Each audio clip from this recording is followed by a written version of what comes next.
किसी को भी अच्छा नहीं लगता, चाहे वो यूनियन लेवल पे है, चाहे वो कर्मचारी है, वो कोई भी नहीं चाहता कि अपने अधिकारों के लिए हड़ताल पे बैठे। लेकिन क्या करें, मजबूरी है। जब हमारे कोई गवर्नमेंट हमारी नहीं सुनेगी, हमारा कोई हायर मैनेजमेंट हमारी नहीं सुनेगा, फिर हम लोगों को ये हमारे पास लास्ट हथियार रह जाता है कि हम जो है यहाँ पे इकट्ठे हो और अपनी मांग के लिए लड़ाई करें। और जब बात अधिकार की होती है और जब बात शोषण की होती है, तो मेरे पास, मेरे दिमाग में, मेरे जहन में एक नारा हमेशा आता है। वो शायद नारा अभी तक इस मन से ना बोला गया हो। एक चीज और बता दूं, मैं थोड़ा सा अपना परिचय दे दूं। मेरा नाम अरविंद कुमार है, मैं बुलंदशहर में हूँ। मैं AIGTO का मेंबर हूँ और सेवा का डिस्ट्रिक्ट सेक्रेटरी भी हूँ बुलंदशहर का। तो मैं एक नारा बोलना चाहता हूँ, शायद इस मन से ना बोला गया हो, क्योंकि जब बात शोषण की आती है और अधिकार की आती है, तो मुझे एक नारा हमेशा ध्यान में आता है, उससे मुझे जोश आता है। मैं बोलूंगा, आप लोगों के पीछे पीछे बोलना, जय जय जय जय जय भीम, जय जय जय जय जय जय जय जय जय भीम, जय भीम, जय भीम, जय जय जय जय जय भीम, जय भीम, जय भीम, जय BSNL जिंदाबाद, AIGTO जिंदाबाद, AIGTO जिंदाबाद। साथियों, अभी मैं कुछ दिन पहले, 2-3 दिन पहले NDTV वाले यहाँ पे आए थे। उस दिन मैं यहाँ पे अवेलेबल नहीं था, लेकिन मैंने टीवी पे जब सुना तो उस समय उन लोगों ने बात चल रही थी कि BSNL इतना फायदेमंद, इतना प्रॉफिट में रहता था, लॉस में आ गया। तो उसी में मैं थोड़ा सा बात करना चाहूँगा। जो मुझे लगता है कि BSNL जो है अपना लॉस में आया है, इसका जो मेजर इशू है वो 2 ही लगते हैं मेरे को। एक तो हमारी जो पॉलिसीज रही है वो इतनी इफेक्टिव नहीं रही है। अगर अच्छी पॉलिसी आई है तो वो टाइम से इम्प्लीमेंट ही हुई है। या दूसरा जो मुझे लगता है कि एम्प्लॉय सेटिस्फेक्शन जो कि HR से हमको मिलता है, वो चीज़ हमारे डिपार्टमेंट में नहीं। अब मुझे एक बात, मैं थोड़ा सा एग्जाम्पल लेके बताता हूँ। जो पॉलिसीज जो है हम लोग इम्प्लीमेंट करते हैं, जो भी टेक्नोलॉजी हम लेके आते हैं। अभी कुछ दिनों पहले मेरे को 2-3 साल पहले नौफल में काम करने का मौका मिला। मैं नौफल में, हालांकि मैं आउटडोर का हूँ, नौफल ज़्यादा मुझे मतलब नहीं था ट्रांसफर से, लेकिन मेरे को नौफल में काम देखने का मतलब मिला। तो वहाँ पे मैंने एक चीज़ मेरे समझ में नहीं आई कि मैं जानने में जाऊँ, हो सकता है मुझे नहीं पता हो चीज़ कि हम लोग जब नौफल में काम करते हैं और हम जो फाइबर बिछाते हैं अपना, हमारा फाइबर जो है वो आर्मर्ड केबल क्यों नहीं होता है? क्योंकि मैं देखो, हमें कुछ केबल पकड़ना होता है, चाहे हमें टैकिंग करनी है, तो हम 2-4 दिन गड्ढे ही खोदते रहते हैं। ऐसा लगता है कि गड्ढा खोदने के लिए आए हैं। तो ये बात मुझे समझ में नहीं आती कि बाकी जो दूसरे ऑपरेटर है वो आते हैं, उनका फॉल्ट होता है तो उनके तुरंत सही कर देते हैं। उनका जो है 10% फॉल्ट का टाइम होता है, बहुत कम होता है। लेकिन हम लोगों का इसी कारण हम लोग केबल ढूंढते रहते हैं। तो आज तक जो है हम लोगों ने आर्मर्ड केबल क्यों नहीं बिछाई इसमें? मैं अगर जानना चाहूँगा, अगर तो बताओ तो क्या कारण है? ये पॉलिसी का मैटर है, क्या है क्या नहीं है, मुझे तो ज़्यादा पता नहीं है। लेकिन मेरे मन में जो विचार आया, मैंने कहा तो ये क्या इशू है? क्योंकि हम लोग इससे जो है कभी कभी हमारा पार्ट में डिले हो जाता है, सर्विस बहुत सारी डिले हो जाती है। तो ये मुझे समझ में आता है कि ITS जो कहते हैं अपने आपको बहुत बड़ा जो है माइंडेड है, ये लोग की प्लानिंग रहती है कि इस तरह की प्लानिंग के जो है हम लोग आर्मर्ड केबल भी ले पाते हैं। दूसरी चीजें मुझे लगता है कि BSNL में जो लॉस के जो कारण है, जो यहाँ पे मैं कहीं भी आजकल में देख रहा था कि कहीं वीडियो में देख रहा था मैंने कि हम लोग जब 3G की बात कर ली थी लेने के लिए, तो हम लोग उस कंडीशन में नहीं थे कि 3G नेटवर्क को ले, लेकिन तब भी गवर्नमेंट ने इसमें दखलंदाजी करके जो है 3G दिलवा दिया। हमारी इतना अच्छा कंडीशन में नहीं थी BSNL।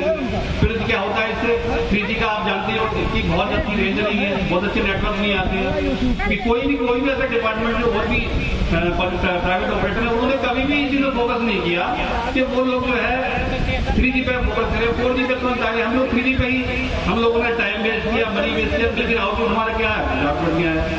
और भी बहुत सी चीजें हैं इस तरह की जो लगता है लोगों में 4G तो जैसे आपको पता ही हम लोगों को मिला नहीं, तो हमारे पास हथियार ही नहीं है, तो हम लड़ेंगे कैसे भाई? ये चीजें हैं।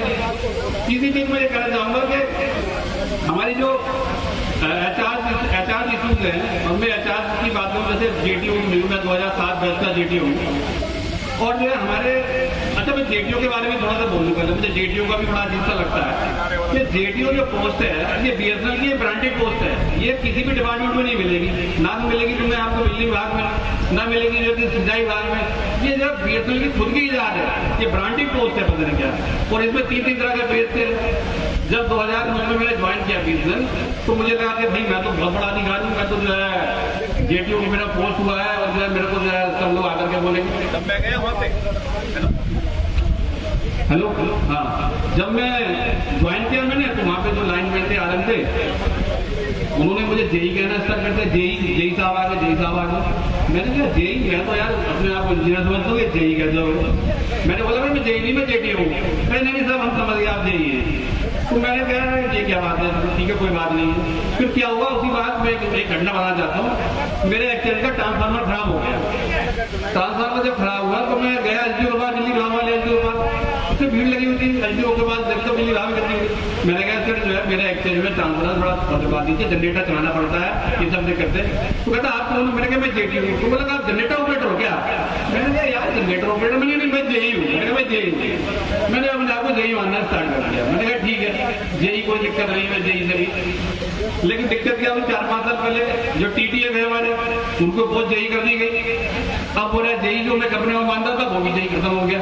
अब जो मेरे लाइनमैन थे वो कहने लगे साहब आप भी जेई ये भी जेई, हम दो जेई रहेंगे क्या साहब?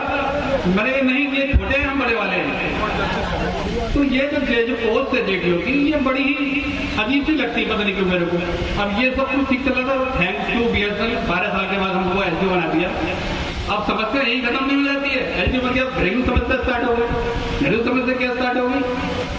मेरी वाइफ है, मैंने कहा कि भाई मैं एसडीओ बन गया। कहने का एसडीओ बन गया, तुमसे आज पहले तो मेरी है। जब उन्हें ज्वाइन किया, अभी वो टीचर है, वर्किंग है।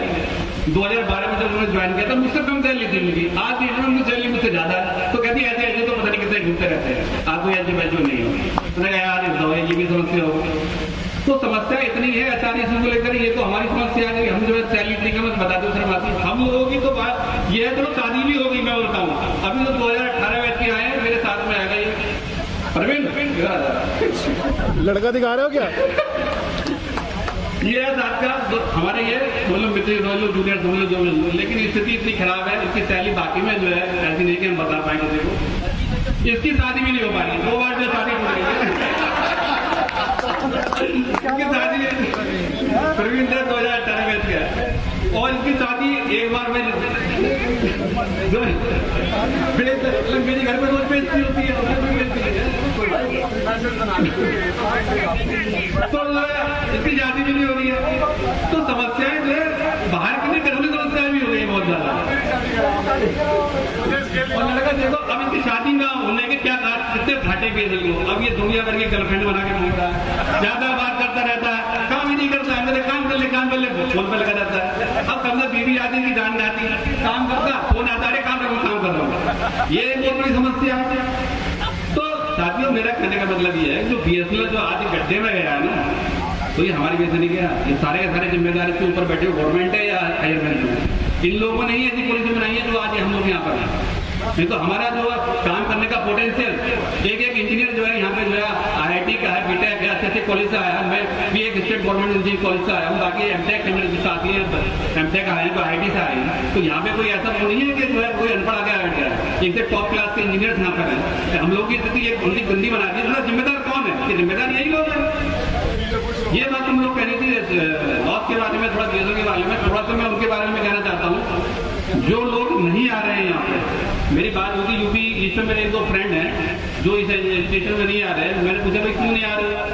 वो कह रहे यार ऐसा है कि तुम्हें लग रहा है कि तुम्हारे इशू है, जो नेता लोग हैं तुम्हारे इशू उठा रहे हैं, ये तुम्हें दिया पेश चलेगा, ये उठाएंगे नहीं, अपना ही मुंह सीधा कर लेंगे।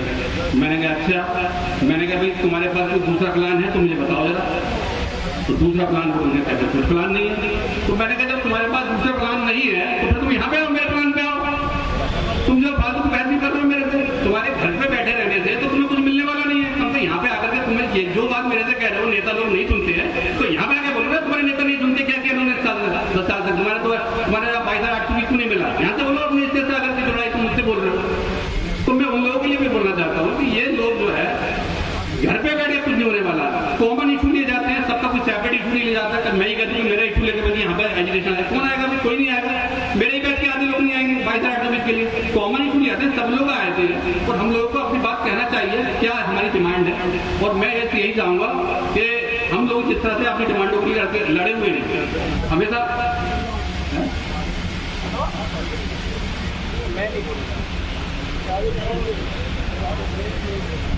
फिर से डबल बेइज्जती नहीं कराना भाई। अरे मेरे से ले लेना, डबल बेइज्जती नहीं भाई,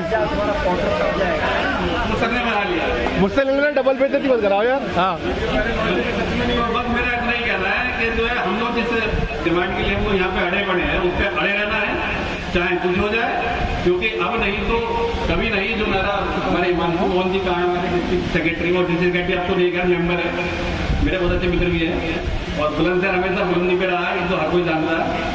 तो इसी के साथ अपनी बात जमा करता हूँ। जय भीम, जय भारत, जय। जय हिंद।